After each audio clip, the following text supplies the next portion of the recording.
The sound of dishes crashing to the floor was my first memory of the restaurant world. I was 5 years old, watching in horror as my father's career as a restaurateur came crashing down literally and figuratively.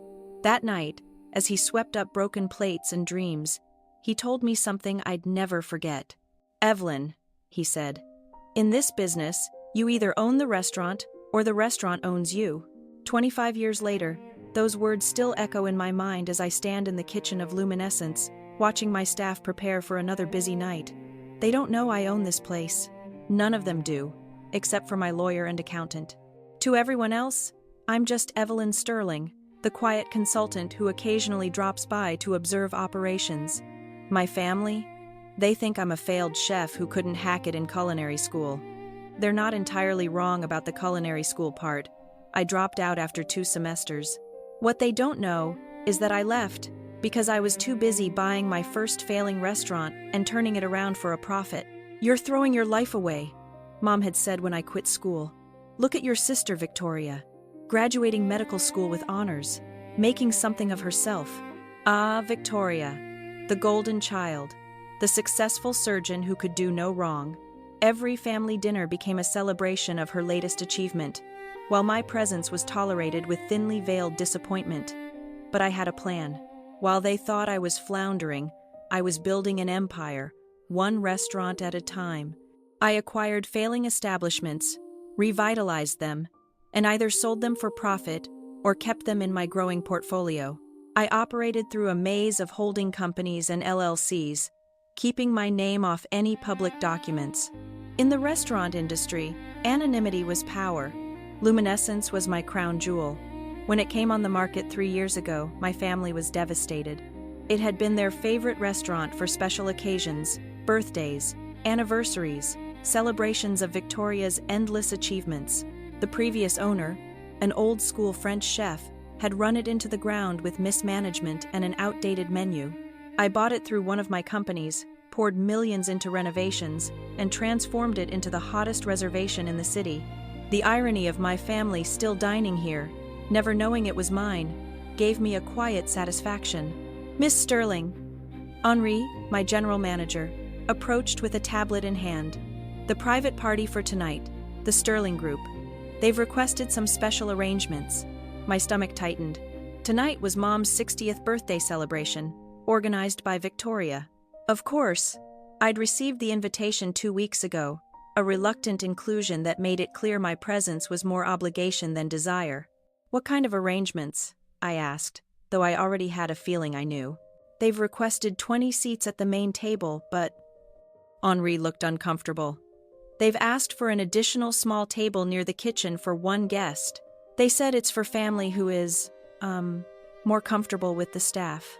The knife twisted deeper. Same old Victoria, finding ways to put me in my place. She probably told the restaurant it was for a socially awkward cousin, or something equally dismissive. "I see." I kept my voice neutral. "And the main table arrangements." Henri scrolled through his tablet. "Dr. Victoria Sterling specified the seating. She's placed herself next to her husband, Julian, at the head of the table, with their parents next to them. Then various aunts, uncles, cousins." He paused. "She was very particular about the champagne service. Only for the main table." Of course, she was. Heaven forbid the family disappointment get a glass of champagne. I spent the rest of the afternoon in my hidden office above the kitchen, watching the security feeds as my family arrived. Mom and Dad first. Mom resplendent in a new designer dress. Then Victoria and Julian, her surgeon husband, looking like they'd stepped out of a magazine. Aunts, uncles, cousins, all dressed to impress. I arrived last, wearing a simple black dress that probably cost less than Victoria's shoes. The hostess, following instructions she didn't know came from my sister, led me to the small table near the kitchen doors. "You can sit here," Victoria said loudly enough for nearby tables to hear. "Where you belong," she smirked, adjusting her diamond necklace. "After all, you always said you wanted to work in restaurants." The rest of the family tittered politely at her joke. Mom looked embarrassed but said nothing. Dad suddenly became very interested in his menu. I sat down at my lonely table, watching the champagne being poured at the main table, listening to the toasts and laughter. Each time the kitchen door swung open, I caught glimpses of my staff working with the precision and excellence I demanded when I rebuilt this place. Henri approached my table looking nervous. He knew me as the consultant who signed his paychecks, but he'd been instructed by Victoria to treat me like an unwanted guest. "Can I get you some water?" he asked quietly. I looked up at him, then at my family celebrating without me, then back at the manager, who had no idea he was speaking to the owner of not just this restaurant, but 5 others across the city. "Actually," I said, reaching for my phone, "I think it's time for some changes to tonight's service." The next few hours would teach my family a lesson about judging books by their covers. And maybe, just maybe, they'd finally understand that success doesn't always wear a designer label or come with a medical degree. Little did they know, they were celebrating in my house. And in my house, everyone eventually learns their place at the table. I've learned something important in my years of running restaurants. Timing is everything. Whether you're plating a perfect soufflé or destroying someone's illusions of superiority, it all comes down to the exact right moment. Sitting at my isolated table, I watched my family through new eyes. The way Victoria held court at the head of the table, regaling everyone with stories of her latest surgical triumph. How Mom beamed with pride while Dad nodded along, occasionally glancing at his phone to check stock prices. The cousins, aunts, and uncles, all orbiting around them like satellites around a sun. 20 years of dismissal and condescension had led to this moment. But before I could make my move, Victoria decided to twist the knife one more time. "Oh, Henri," she called out to my manager, her voice dripping with false sweetness. "Could you please make sure my sister gets the special menu?" She threw me a smirk, the one with prices removed. "We wouldn't want her to worry about the cost." Henri looked uncomfortable, knowing full well I signed his paychecks as the consultant, but he had his instructions from the party organizer. He brought me a menu, apologetic eyes meeting mine. "The special menu, as requested," he murmured. I opened it, noticing how Victoria watched expectantly, waiting for my humiliation. Instead, I smiled. "Henri," I said clearly, loud enough for nearby tables to hear. "Please bring me your wine list, the complete one, including the reserve cellar." Victoria's eyebrows shot up. The reserve cellar at Luminescence was legendary. Bottles ranging from $500 to $50,000, carefully curated over years. Access was by invitation only, something she had tried and failed to obtain despite her status as a regular customer. "Evelyn," Mom called from the main table, her voice tight with embarrassment. "Don't be difficult, you know you can't afford." "Actually," I cut in, "I think I'll have the 1982 Chateau Lafite Rothschild." I turned to Henri. "From the private collection in cellar 3. The room went quiet. Even the regular diners knew about that bottle. $15,000 of liquid history, part of a collection that the mysterious owner of Luminescence had reportedly acquired at auction. Henri's eyes widened slightly. He knew that only one person could authorize that bottle. "Right away, Miss Sterling," he said, a new note of respect in his voice. "Evelyn, stop this immediately," Dad snapped, his face reddening. "You can't just order." "I can," I said calmly. "And I will." I stood up, straightening my simple black dress. "In fact, Henri, please open the reserve cellar. I think it's time we shared some of our best bottles with the entire party." Victoria shot up from her seat. "You can't do that! Do you have any idea how much those bottles cost? They'll add it to Mom's bill." "And no," I said softly, "they won't." I walked to the center of the room, where all eyes were now on me. 20 years of being the family disappointment, the failed chef, the cautionary tale. It all ended tonight. "You see, Victoria, there won't be any bill tonight. Not for the wine, not for the food, not for anything." I paused, letting the tension build. "Because you can't charge the owner for dining in their own restaurant." The silence that followed was deafening. I could see the wheels turning in Victoria's head, trying to process what I just said. Mom's hand flew to her throat, clutching her pearls. Dad's phone slipped from his fingers, clattering onto his plate. What are you talking about?" Victoria managed finally. I smiled, the same smile I'd practiced in boardrooms and business negotiations. "Let me make this very clear. I own Luminescence. Not just Luminescence, actually. I own the Gilded Garden downtown, Azure Waterfront, the Iron Hearth in the Financial District, Apex at the top of the Anderson Building, and District 55 Inches the Theater District. Each name landed like a blow. They knew these restaurants the most exclusive, most successful establishments in the city. Places where they'd celebrated birthdays, anniversaries, Victoria's promotions, places they'd bragged about getting reservations to, never knowing their failed chef of a relative signed the checks. That's impossible, Mom whispered. Those restaurants are owned by the Sterling Hospitality Group. Yes, I agreed. They are. Sterling Hospitality Group, founded by Evelyn Sterling, incorporated 7 years ago. I turned to Henri. Could you please bring my laptop from my office? The one above the kitchen.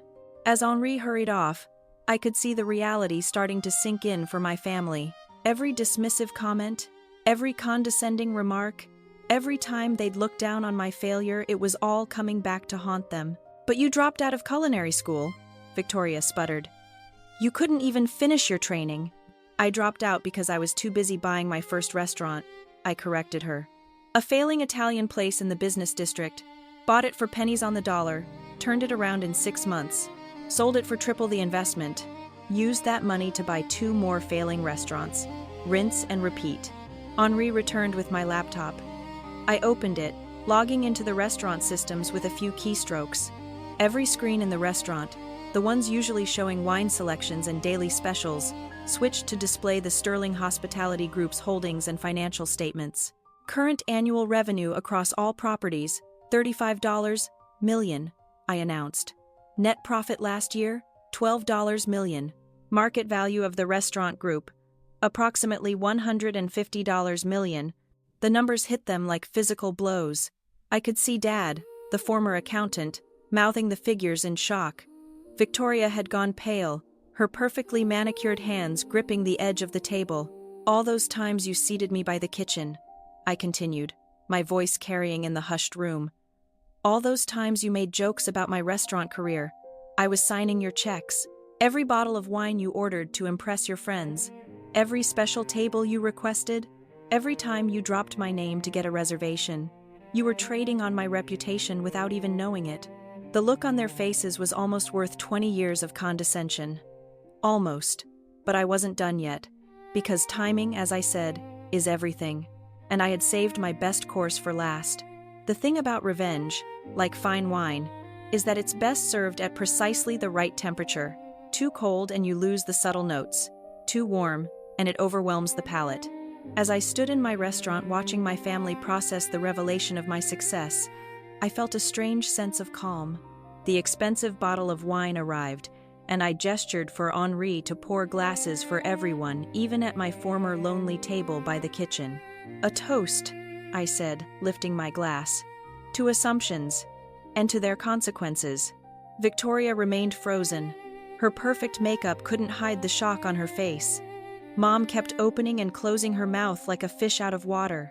Dad, ever the accountant, had pulled out his phone and was frantically Googling the Sterling Hospitality Group. But why? Mom finally managed. Why didn't you tell us? Tell you? I laughed softly. When would that have been appropriate? During the family dinners where you only talked about Victoria's accomplishments? Or maybe during those lovely holiday gatherings where you introduced me as your daughter who works in restaurants like it was some kind of terminal illness? We were worried about you, Dad protested weakly, still staring at his phone. We thought you were struggling. No, I corrected him. You wanted me to struggle. You needed me to struggle because my failure made Victoria's success shine brighter. Victoria finally found her voice. That's not fair. Not fair. I cut her off. Let's talk about fair, dear sister. I pulled out my tablet and opened some records. Let's discuss the 12 times you called my office, not knowing it was mine, demanding special treatment at my restaurants. Or the time you tried to get my manager fired at the Gilded Garden because he wouldn't give you a table without a reservation. The color drained from her face. I didn't. Or perhaps, I continued, my voice still wrapped in silk. We should discuss the review you posted online about Azure Waterfront last month, the one where you claimed to know the owner personally, and threatened to have the chef fired. A gasp went around the table. Victoria had bragged about that review, about how she'd shown that uppity restaurant its place. I didn't know it was yours," she whispered. "That's exactly the point," I said. "You didn't know, but you acted that way anyway. All of you did." I looked around the table at my assembled family. You treated service workers, restaurant staff, and anyone you thought was beneath you with contempt.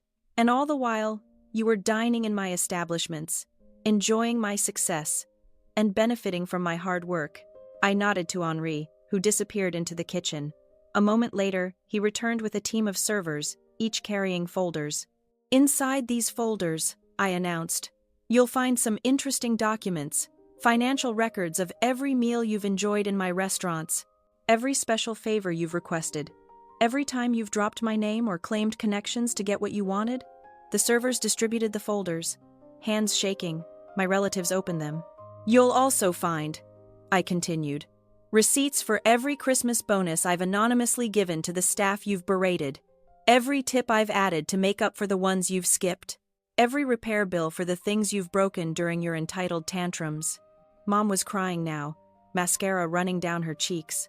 Dad looked like he'd aged 10 years in 10 minutes. But I wasn't finished. "And finally," I said, my voice carrying in the silent restaurant, "you'll find lifetime bans from all Sterling Hospitality Group properties, effective immediately." The explosion was immediate. "You can't do this!" Victoria shrieked, standing up so fast her chair toppled backward. "We're family." "Family?" I raised an eyebrow. "Was it family when you seated me by the kitchen tonight? Was it family when you mocked my career choice for 20 years? Was it family when you treated my staff people who depend on me for their livelihoods like they were beneath you?" "Evelyn, please," Mom pleaded. "We can fix this. We didn't know." "That's right, Mom. You didn't know. You never bothered to find out. You were too busy planning parties to celebrate Victoria's every minor achievement to notice that your other daughter was building an empire." I turned to Henri. "Please escort them out. All of them. And make sure their bans are implemented across all properties immediately." As security began to move forward, Dad stood up. "Wait, the bill for tonight. Consider it my last gift," I said coldly. "A final meal in one of my restaurants, though I doubt you'll enjoy the taste of humble pie." I watched as they were escorted out, my proud family reduced to shocked whispers and backward glances. Victoria tried to protest one last time at the door, but the sight of additional security guards convinced her to leave quietly. Once they were gone, I addressed the other diners who had watched the scene unfold with rapt attention. "I apologize for the disruption," I said. "Your meals tonight are on the house. Please enjoy the rest of your evening." The applause that followed was unexpected but warming. I nodded to Henri to bring me the expensive bottle of wine at my small table by the kitchen. My favorite spot, as it turned out, the place where I could hear the rhythm of my restaurant, feel its heartbeat. If this story of reclaiming power and finding your own path touched you, please consider subscribing to the channel and sharing this video. Your support helps me continue to grow and tell these stories. Over the next few weeks, the calls and messages poured in. Apologies, explanations, justifications. Mom left tearful voicemails about how proud she was, how she'd always believed in me. She hadn't. Victoria's messages swung between anger and attempted reconciliation. Dad sent lengthy emails analyzing my business success, offering unsolicited advice about tax strategies. I ignored them all. 6 months later, I opened my newest restaurant, a small, intimate place called Second Chances. The concept was simple.